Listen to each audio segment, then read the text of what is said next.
I'm Lou Peck, Principal Engineer at Axiom Forensic, and I'm going to be showing you how to establish the gear position of a motorcycle that was involved in a crash.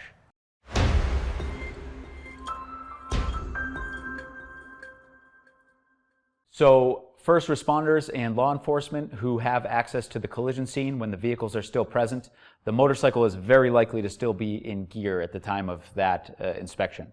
Motorcycles also still very likely to be on the ground at the time of your arrival, which is a great time to perform the gearing analysis that we're going to be talking about now. For private practitioners who are often seeing the motorcycle 1 or 2 years after the crash, a motorcycle most of the time is not going to be in gear. Somebody will have shifted it into neutral at some point to facilitate transportation. But I'd say about 1 in 15, 1 of 20 motorcycles I inspect, the motorcycle's still in gear. So either way, whether you're private or law enforcement, this is a tool that should be in your kit and something that you should be checking for.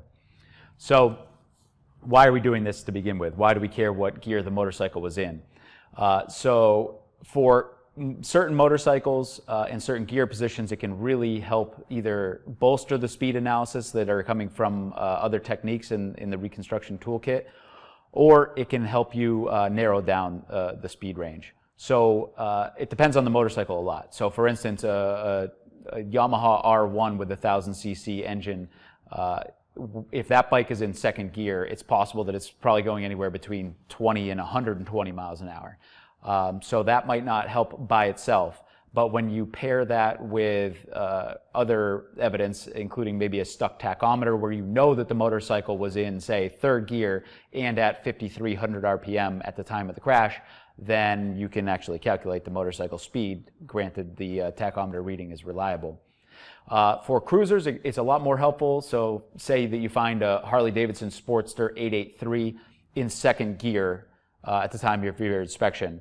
That motorcycle in second gear can only go up to a certain speed, so that can help you top out your analysis, your speed analysis. And it's not going to be something like 120 miles an hour like it might be with a super sport bike. So motorcycles are equipped with sequential transmissions. So if you're, say, in fourth gear and you want to shift to first gear, you just shift down to third, shift down to second, shift down to first. And if you want to shift up, you just go the opposite direction and you'll just add a gear each time. The most common shift pattern is 1 down, 5 up, which that means if you go all the way to the bottom, you're in first, and then from there you go 5 up to reach sixth gear. And neutral would be in between first and second. That's the most common shift pattern. Others exist. Primarily just the number of gears. So a lot of motorcycles have 5 gears, some have 4, but you can check generally on the cover of the countershaft sprocket. There will be either a sticker or some printing that shows what the pattern of the gear shift pattern is for that motorcycle. Alternatively, you can look in the owner's manual. Okay, so here's the process. Let me just, so right now I'm in first gear. I'm going to go up and just kind of, that was neutral. There's second, there's third, there's fourth, and there's fifth. So let's go into fifth gear. So if the motorcycle's in neutral, when you try to spin the rear tire, it'll just spin. But when it's in gear, when you try to spin the rear tire, it'll get locked up. So that's how you know that the motorcycle's in gear, and this is an exercise or an analysis that is worth doing. So of course, to do this, you have to be able to rotate the rear tire freely. That's why for the law enforcement who arrive at the collision scene and the motorcycle's on its side, it's a good opportunity because the rear tire is generally free at that point. For the private guys, it's a good idea to have a rear swing arm stand like this where you can lift up the rear of the motorcycle and then have the ability to rotate the rear tire.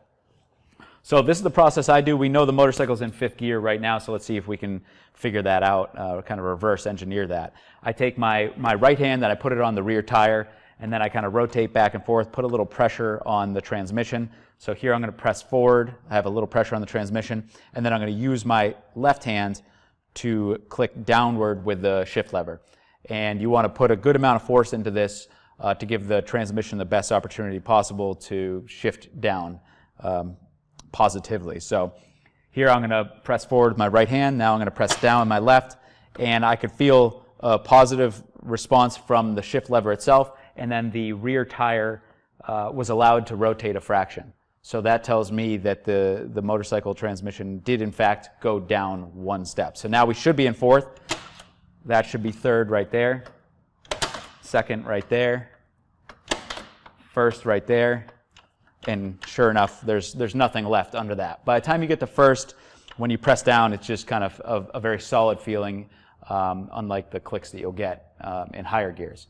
So at this point, rear tire is still locked to the transmission.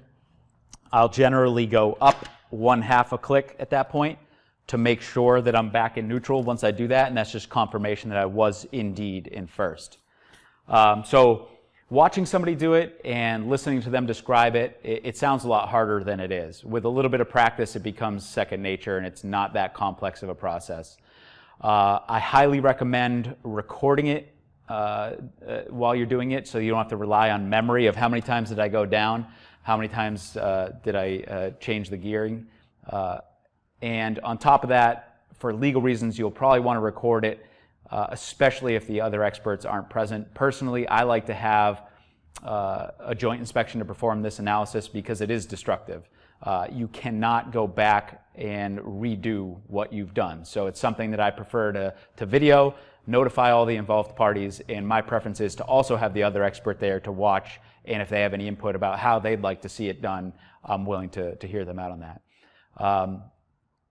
So that's the process. Not overly complex, can be really helpful when narrowing down the speed range and bolstering the motorcycle impact speed analysis via other techniques.